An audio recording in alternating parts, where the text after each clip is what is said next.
Assalamualaikum warahmatullahi wabarakatuh.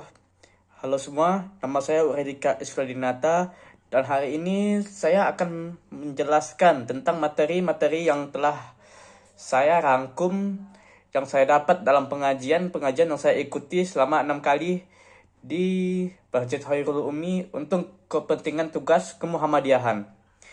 Baiklah, topik yang pertama adalah tentang makna syukur. Tentang syukur maksud saya. Makna syukur mengandung arti sebuah gambaran-gambaran dalam benak kita tentang nikmat yang kita terima dan kita miliki. Kata syukur itu muncul di Al-Quran sebanyak 64 kali. Manusia sudah mendapatkan banyak sekali nikmat Allah, tetapi banyak manusia yang bersifat kufur dan menutup-nutupi nikmat yang telah mereka dapatkan. Manusia itu sudah mendapatkan banyak sekali sumber penghidupan di dunia ini, dan manusia hidup yang segalanya bisa diperoleh. Pada surah Al-Mulk ayat 23, di mana itu berisi tentang manusia yang tak bersyukur diberikan indera yang lengkap. Kesempurnaan manusia adalah hal yang membuat manusia berbeda dengan makhluk-makhluk yang lainnya. Manusia itu cenderung tidak pernah merasa puas dengan apa yang sudah mereka miliki dan selalu ingin memperoleh lebih banyak lagi dari apa yang telah mereka miliki.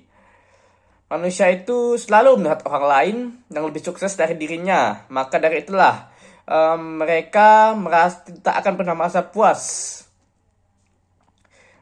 Kalau kita bersyukur, nikmat yang akan kita dapatkan akan dilipat gandakan. Cara bersyukur pertama dengan benar adalah meyakini bahwa nikmat yang kita peroleh itu adalah karunia dari Allah, bukan dari orang lain. Cara yang kedua adalah dengan mensyukuri nikmat yang telah diberikan oleh Allah, seperti mengucapkan Alhamdulillah ketika seseorang mendapatkan rezeki atau kita yang mendapatkan rezeki. Syukur itu tak hanya dengan hati, tak hanya dengan lisan, tetapi juga dengan melakukan perbuatan baik, semisalnya dengan bersedekah. Sampai sekarang kita masih diberikan kesehatan, karena itulah kita bersyukur. Itulah yang disebut syukur dalam perbuatan, yang mana kita mengamalkan dan menunjukkan kalau kita mensyukuri nikmat itu dengan baik. Syukur pada Allah itu sebagai bentuk cara supaya nikmat itu berjalan terus karena akan ditambahi oleh Allah Subhanahu wa taala. Semakin seseorang bersyukur, maka itu akan semakin berlipat ganda juga nikmatnya. Maka dari itu manusia tidak perlu khawatir karena Allah akan terus memperhatikan hambanya.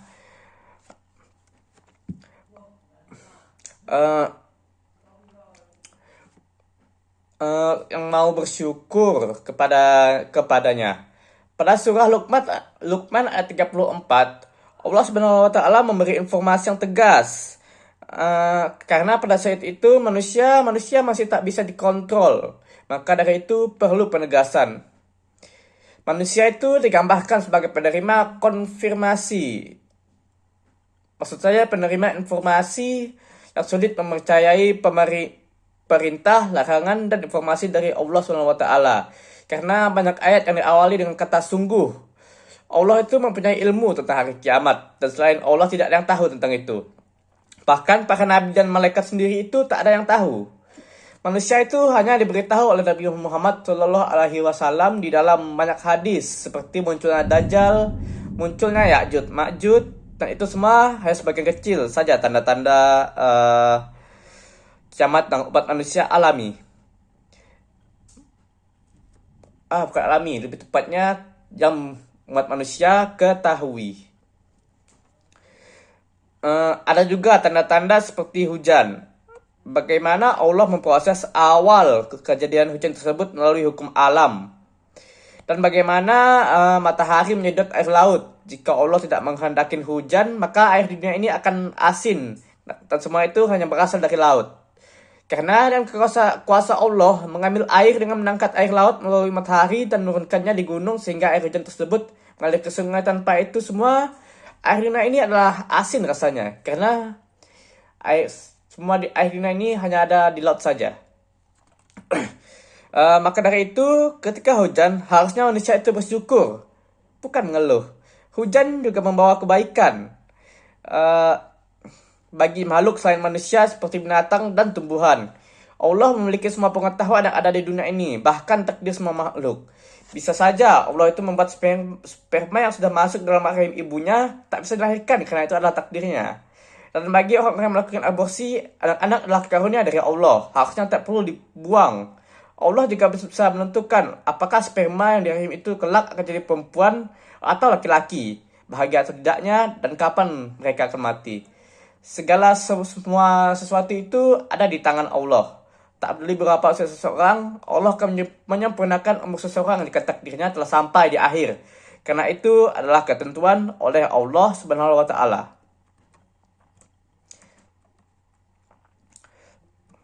Jika seseorang menganggap dirinya lebih memiliki kekuatan atau kekuasaan daripada Allah, itu lebih syirik namanya.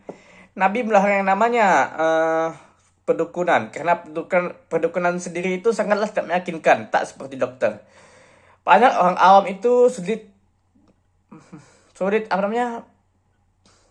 membedakan, karena bacaan yang diajarkan kepada mereka adalah lafaz-lafaz Islam seperti Bismillah, Allahu Akbar, dan sebagainya. Pada sebuah ayat di Al-Baqarah mengatakan, manusia bisa lupa, bisa salah, dan mereka meminta kepada oleh Allah SWT agar mereka tak disiksa kalau mereka melakukan kesalahan. Malaikat sendiri itu tak pernah melakukan kesalahan, karena mereka memiliki hati yang bersih yang diberi oleh Allah SWT. Mereka juga selalu menuruti apa perintah oleh Allah SWT. Semua larangan yang diberikan oleh Allah SWT itu adalah tantangan bagi manusia. Sihir itu merusak keharmonisan sebuah keluarga, dan semakin banyak saudara, semakin juga seseorang akan bahagia. Wait.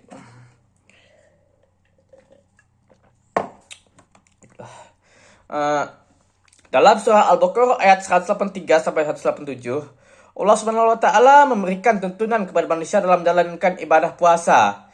Semua ibadah itu telah diatur tata caranya oleh Allah Subhanahu wa taala dan Rasul. Segala perintah yang ada di Quran itu dan hadis menggunakan lafal muzakkar pada dasarnya berlaku juga untuk perempuan, kecuali kalau ada penjelasan lebih lanjut. Wanita yang ditalak itu hendaknya menahan diri menjalani masa iddah selama 33 kali suci, dan laki-laki pada dasarnya itu memang harus berpuasa karena mereka tidak pernah mengalami masa haid. Ibadah akan sah dilakukan oleh orang yang beriman. Namun jika orang non-mukmin melakukan ibadah tersebut tentu saja tidak sah. Ibadah puasa dilakukan agar mendapat pahala dan diterima oleh Allah SWT agar dengan beberapa syarat, yaitu yang pertama adalah dengan melakukan ibadah puasa dengan ikhlas. Lalu tata caranya juga tak perlu dipertanyakan, itu karena ibadah bukanlah ranah logika. Umat Nabi sebelumnya itu memang pernah diperintahkan untuk berpuasa. Namun pada zaman Nabi Muhammad lah baru diwajibkan untuk sholat dan berzakat. Begitu juga dengan berpuasa.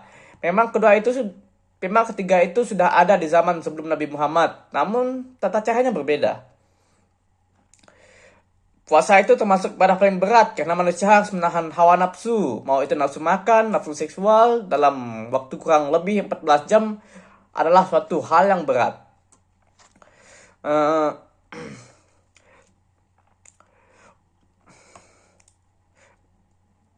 Puasa itu menahan nafsu apapun dari subuh hingga maghrib, dan itu termasuk menahan nafsu untuk melakukan hubungan intim di siang hari bersama suami atau istri.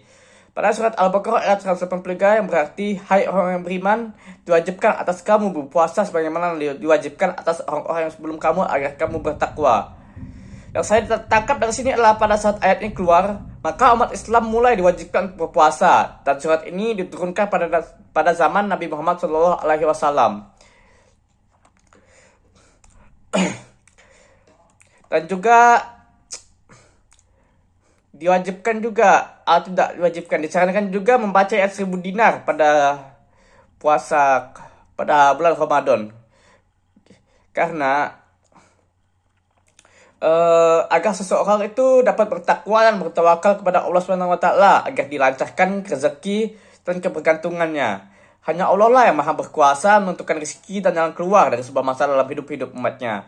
Manusia itu selalu merasa kekurangan terus sehingga terus menginginkan sesuatu. Allah Subhanahu wa taala itu akan mencukupkan hidup umatnya bila mereka takwa dan tawakal kepada Allah Subhanahu wa taala. Orang yang takwa kepada Allah Subhanahu wa taala itu akan dimudahkan persoalan dan urusan yang rumit. Untuk meraih keuntungan besar di bulan Ramadan ini adalah dengan bersedekah. Karena Allah dan Rasul itu saya memerintahkan umat Islam untuk banyak bersedekah. Bahkan memberi contoh kepada umat Islam untuk menjadi orang yang dermawan kepada siapapun. Allah Subhanahu wa taala benar-benar mencintai orang yang bersedekah. Ia menjaminkan banyak imbalan yang menakjubkan bagi orang-orang yang gemar bersedekah. Karena kedermawanan sendiri adalah salah satu sifat Allah Subhanahu wa taala. Ada beberapa hadis juga yang dapat disimpulkan bahwa pelit adalah akhlak yang buruk dan itu bukan mencerminkan sifat seorang muslimin. Ada sebuah hadis mengatakan bahwa sedekah adalah salah satu cara untuk menghapus dosa yang utama. Dalam sebuah hadis juga mengatakan bahwa ada beberapa jenis manusia yang mendapatkan naungan di akhir-akhir, dan salah satunya adalah manusia yang bersedekah tanpa riya, dan itu bisa dijadikan sebagai investasi di akhirat nanti. Dan salah satunya ada maksud saya yang bisa dijadikan bekal di sana nanti. Menurut sebuah hadis, Rasulullah pernah bersabda bahwa orang yang bersedekah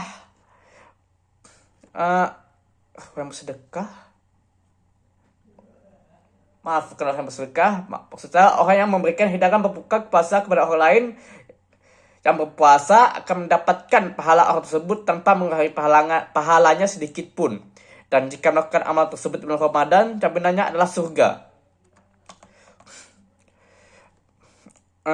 Bersedekah itu bisa melatih rasa empati kita. Selain menahan rasa lapar dan sakit penuh, kita dapat bersedekah kepada anak-anak yatim, gelandangan, orang yang tidak berkecukupan, dan lain-lain agar tingkat kepedulian seseorang itu sama dengan pahala yang dapat dari sedekah. Menurut saya, sekian dari saya. Kurang lebihnya mohon dimaafkan. Assalamualaikum warahmatullahi wabarakatuh.